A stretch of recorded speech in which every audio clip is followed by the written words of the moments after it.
What if I told you that most voice actors are running their businesses completely backwards? And that there's a book written 30 years ago that explains exactly why 80% of voiceover careers fail within just the first 5 years. Today, I'm breaking down the E-Myth Revisited and how its lessons can completely transform your voiceover business, even if you've never heard of it before. So who the hell am I? My name is Jesse Carroll. I'm a professional voice actor and coach. I've done over 2,000 voiceover commercials and made over $1 million in voiceover in the past 7 years. And I'm also the narrator for Backroad Truckers on History and Hulu channel. And more importantly, I am the founder of VoiceOver School, the #1 online community and course for voiceover actors looking to add rocket fuel to their home voiceover business. We've helped hundreds of voice actors go from struggling to on their way to earning 6 figures in voiceover and even got nominated for awards. I have a student that made $10,000 last week alone. It's unusual, but it happens. And if this kind of real voiceover business focused content is helpful to you, smash the like button, hit the notification bell, or subscribe, then hit the notification bell so you'll be notified for more voiceover content. What is the E-Myth Revisited? It stands for the entrepreneurial myth. And it's the biggest lie that voice actors tell themselves. The myth is this: most people who start voiceover businesses think they're entrepreneurs. They think because they have a good voice and can read copy, they can run a successful voiceover business. But here's the brutal truth. Most voice actors aren't entrepreneurs. They're technicians who happen to own a business. And that's why a lot of them fail. The E-Myth Revisited talks about a baker named Sarah who loved baking pies. Everyone told her, "You're so good at this, and you should open a bakery." Sound familiar? You have such a great voice. Oh my God, you have such a great voice. You should do voiceover. Sarah opens her bakery, and within months, she's miserable. She's working 16-hour days, she's stressed, she's not making any money, and she hates the thing that she used to love. Replace baking pies with doing voiceover, and you've got 90% of voice actors, myself included. Here's what the book taught me that changed everything. To run a successful business, you need 3 people in one. The technician, that's the person who does the actual voiceover work. Recording, editing, delivering the files, staying in touch with clients. The manager, that's the person who creates systems, manages workflows, handles the business operations. And the entrepreneur, that's the person who has the vision, finds new opportunities, and grows the business. Most voice actors are 90% technician, 10% manager, and 0% entrepreneur.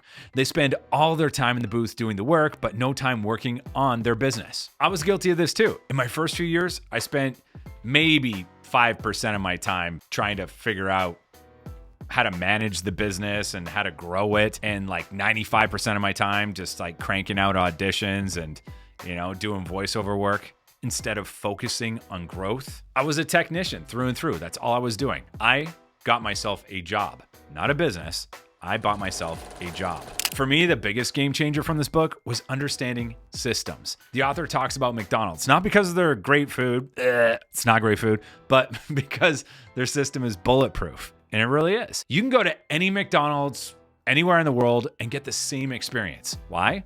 Because they've systematized everything. They don't rely on individual talent. They rely on proven processes. And I started thinking, what if I treated my voiceover business like McDonald's? What if I created systems that could work without me constantly managing every detail and hired a VA to run those systems? You could scale exponentially. So before I started getting involved with VAs, I built systems for myself, which was extremely helpful. I built systems for my audition workflow. I can now do 50, 60 auditions in like 3 to 4 hours. Client communication, I have templates for every situation. File delivery and invoicing, mostly automated. Marketing and follow-up, scheduled and systematic. The result?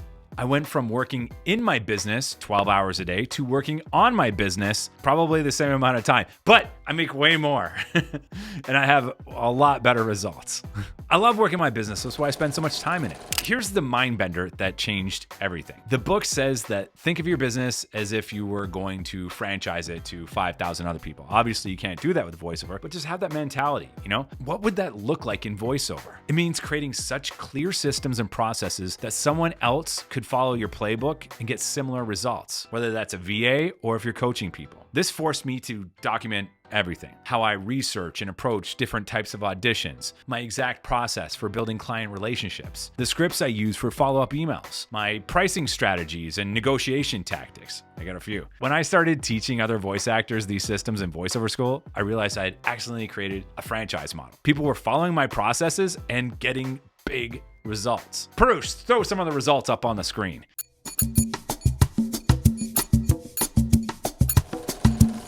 The book makes this crucial distinction. You need to work on your business, not just in your business. What does working in your business look like? Recording auditions, editing audio, responding to emails, delivering files, that kind of stuff. The manual work that you got to put in. What does working on your business look like? Analyzing which types of auditions you book the most, building relationships with casting directors, creating marketing campaigns, developing new revenue streams. Most voice actors spend 95% of their time working in their business and wonder why they're not growing. I now spend about 40% of my time working on my business. I got room to grow, building systems, creating content, developing relationships, analyzing data, and my income has grown exponentially because of it. And now I want to hire a VA and crank that up a notch. How do you apply this to your voiceover business? First, audit your time. Track what you're doing for a week. How much time are you spending as a technician versus the manager versus the entrepreneur? Second, systematize everything, creating templates, checklists, and processes for every recurring task. If you do it more than once, it needs a system. Third, think like a business owner, not a freelancer. Ask yourself, if I had to teach someone else to do this, what would the step-by-step process look like? Fourth, working on your business. Schedule specific time each week for business development, relationship building, and strategic planning. Fifth, measure everything. Track your audition to booking ratio, your client retention rate, your average project value. You can't improve what you don't measure. You need to know the stats. When I started implementing these E-Myth principles, everything changed. A lot of them I was already doing and I didn't even realize it. But when I really dug in and started doing this, my stress levels just dropped because I wasn't constantly firefighting, putting out fires all over the place. My income increased because I was focusing on high value activities. My client relationships improved because I had systems for staying in touch, and I was actually staying in touch. Since I had the baby, it's all gone to hell over the last month. Not gonna lie, but I'm getting it back and I'm getting a VA and I'm getting help. Most importantly, I started enjoying voiceover again because I wasn't drowning in the business side of things. It's a lot. If you got a lot of clients and you're working a lot, just the technical side of it, the admin side of it, it's a lot. The voice actors in VoiceOver School who implement these principles see similar results. They go from chaotic, stressful businesses to organized, profitable ones. You can keep doing voiceover the way most people do it, as a technician who happens to own a business. But if you want to build something that actually works, something that grows, something that gives you freedom instead of stress, you need to think like a business owner. And if you want help implementing these E-Myth principles in your voiceover business, if you want the exact systems and processes that have helped hundreds of voice actors build six-figure businesses, check out VoiceOver School. We don't just teach you how to read copy better. We teach you how to build a real business that works without you constantly managing every single little detail. The link's in the description. And drop a comment. What's the biggest business challenge you're facing in your voiceover career right now? I want to hear from you. Seriously. Let me know. I answer almost every comment. And also, usual YouTube stuff, hit the like button if this was helpful, subscribe for more real business advice for voice actors, and I'll see you in the next one. Don't just be a voice actor. Be a voice actor who owns a real business. Later.